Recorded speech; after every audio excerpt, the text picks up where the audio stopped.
जो मनमोहन सिंह की सरकार ने बनाई थी,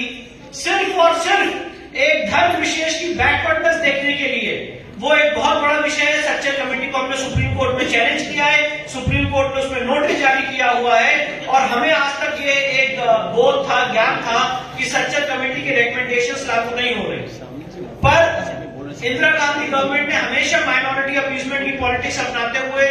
माइनॉरिटीज को स्पेशल बजट प्रोवाइड किया। आज की डेट में माइनॉरिटी अपीजमेंट का जो बजट है वो 3,200 करोड़ रुपए है, जिसमें वक्फ के लिए इंटरेस्ट फ्री लोन की योजना है,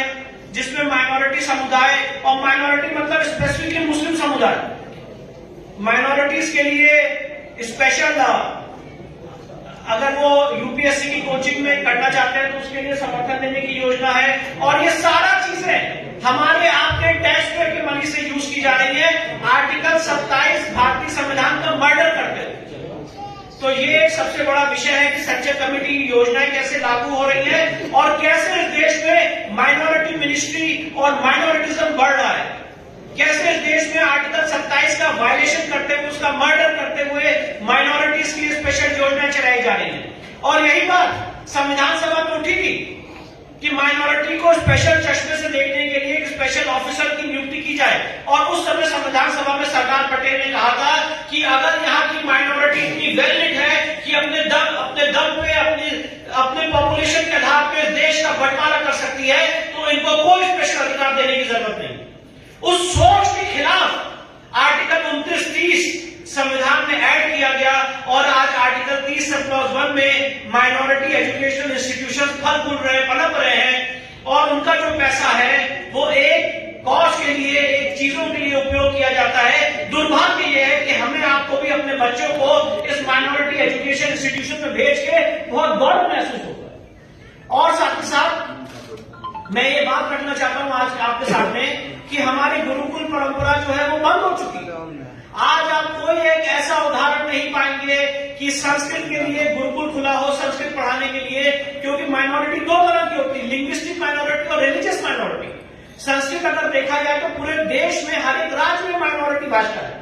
पर संस्कृत के लिए आप कोई ऐसा इंस्टीट्यूशन नहीं पाएंगे जो खुला हो और जिसको केंद्र सरकार या राज्य सरकार फंडिंग कर रही हो, अनुदान कर रही हो। और हमारे आपके पास एक ऐसा प्रोविजन नहीं है कि मैं विष्णु शंकर जैन या अश्विनी उपाध्याय संस्कृत भाषा नर्सरी से पढ़ते हुए वकील डॉक्टर बनूं और मेरी डिग्री को रिकॉग्नाइज किया जाए। ये सिर्फ और सिर्फ प्रावधान एक वर्ग विशेष के लिए बना हुआ है। वो मदरसे में पढ़े, उनकी डिग्री को रिकॉग्नाइज भी किया जाता है, और पढ़ते पढ़ते वो डॉक्टर, इंजीनियर और प्रोफेशनल एजुकेशनल इंस्टीट्यूशन तक जा सकते हैं। इसलिए मैं आपके सामने विषय रखने चाहता हूं कि इस देश की सबसे बड़ी प्रॉब्लम है टीएमए पाई का जजमेंट जो सुप्रीम कोर्ट के 11 जजेस ने दिया, और एसआर बोमई का जजमेंट, जिसे हमें आपको मिलकर संगठित होकर आवाज उठा के इसको पलटने का काम करना। आपने कभी ऐसा नहीं सुना होगा, पहली बार इंडियन लीगल हिस्ट्री में ऐसा हुआ कि 11 जजेस ने जजमेंट दिया और उसको कोई समझ नहीं पाया। उसके बाद एक दूसरा केस फाइल होता है जजमेंट को एक्सप्लेन करने के लिए। पीए इनामदार, जब टीएमए पाई में जजमेंट दिया गया 11 जजेस द्वारा कि माइनॉरिटी राज्य वाइज होंगे और माइनॉरिटी कहां तक पढ़ सकते नहीं पढ़ सकते, तो जजमेंट का प्रपोजिशन किसी को नहीं समझ में आया। तो एक दूसरा केस फाइल किया गया पीए इनामदार, और पीए इनामदार के केस का सबसे पहला पैरा है, before the ink on the opinion of TMA Pai were get to dry, this courts were flooded with number of litigations to get the ratio of TMA Pai. TMA Pai की judgment की इंक भी नहीं सूखी थी, उससे पहले हजारों केसेस सुप्रीम कोर्ट में और हाई कोर्ट में फाइल हो गए टीएमए पाई के जजमेंट को समझने के लिए। इसीलिए और आज हम ये मानते हैं कि माइनॉरिटी राजवाइज है, 50% से जो भी कम है वो माइनॉरिटी है, लिंग्विस्टिक माइनॉरिटी पे ध्यान नहीं देते हैं। और मैं तो सिर्फ और सिर्फ आपके सामने एक सबसे इंपॉर्टेंट मुद्दा रखना चाहता हूं बल पाटिल के जजमेंट का, जिसमें सुप्रीम कोर्ट ने कहा है कि माइनॉरिटिज्म बंद होना चाहिए और इस देश में माइनॉरिटिज्म मल्टीनेशनलिज्म को प्रमोट करेगी। साथ ही साथ इसी माइनॉरिटी और इस माइनॉरिटी अपीजमेंट की श्रृंखला में हम देखते हैं कि 2 कानून इस देश की संसद पारित करती है, वक्फ एक्ट 1995 और प्लेसेस ऑफ वर्शिप एक्ट 1991। और प्लेसेस ऑफ वर्शिप एक्ट 1991 पारित किया गया भारतीय संसद द्वारा, और ये हम लोगों को पढ़ाया गया, हम लोगों के दिमाग में, हम लोगों के मस्तिष्क में ठूस दिया गया कि 15 अगस्त 1947 की जो स्थिति है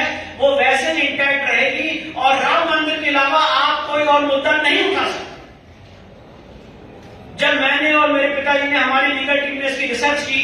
तो हमने पाया कि ये सबसे बड़ा फेक नैरेटिव है कि प्लेसेस ऑफ वर्शिप एक्ट का आपने एक ऐसा अध्ययन हम लोगों को देके बताया, क्योंकि प्लेसेस ऑफ वर्शिप एक्ट का सेक्शन 4 सब क्लॉज 1 और सेक्शन 4 सब क्लॉज 2 धार्मिक स्वरूप की बात करता है, रिलीजियस कैरेक्टर को डिटरमाइन करने की बात करता है। और आपके शहर में हमने ये करके दिखाया, बनारस के केस में जब अंजुमन इंतजामिया ने जो ऑब्जेक्शन उठाया कि ये case places of worship act से बाहर है, मैं आपको ये बता कि मुझे बहुत खुशी होती है, ऑनरेबल डिस्ट्रिक्ट जज वाराणसी ने 12 सितंबर 2022 को फैसला किया कि ये case places of worship act से बाधित नहीं है। इसके बाद इलाहाबाद हाईकोर्ट के अंजुमन इंतजामिया 20 हियरिंग हुई और 20 हियरिंग के बाद 31 मई को इलाहाबाद हाईकोर्ट ने भी ये होल्ड किया कि ये case places of worship act से बाधित नहीं है, वो धार्मिक स्वरूप तय करने की स्वतंत्रता देता है। अगर अपनी बात को उदाहरण के तौर पर समझाना चाहूं कि अगर आज कोई किसी मंदिर में आके नमाज पढ़ ले तो क्या मंदिर का धार्मिक स्वरूप खत्म हो जाएगा,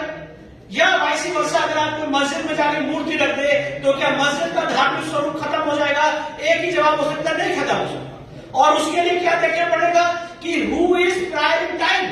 पहले कौन है वहां के स्थान। और इसीलिए मैं ये मानता हूं कि प्लेसेस ऑफ वर्शिप एक्ट पहली बात तो ऐसा एक इंटरप्रिटेशन नहीं देता है, और अगर जो इस देश के बहुत जाने माने बैरिस्टर हैं और पॉलिटिकल पार्टी के बहुत बड़े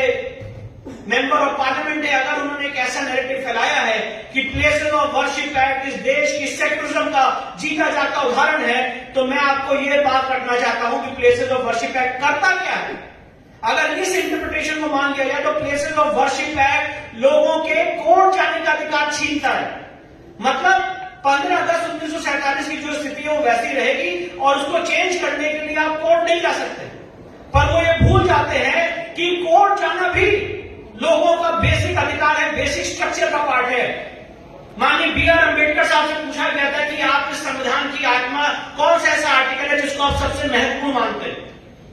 हमारे संविधान के निर्माताओं ने, ऑनरेबल B.R. अम्बेडकर साहब ने कहा था, मैं लोगों के कोर्ट जाने का अधिकार, आर्टिकल 32 और जुडिशियल रिव्यू को इस संविधान का बेसिक स्ट्रक्चर और सबसे मूलभूत अधिकार मानता हूं। तो अगर हमारे बैरिस्टर साहब की बात को मान लिया जाए तो आपने तो लोगों के कोर्ट जाने का अधिकार ही छीन लिया।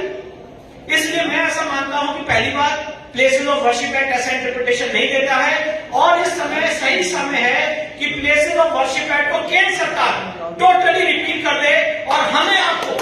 मिलकर संगठित होकर इसके लिए आवाज उठानी है।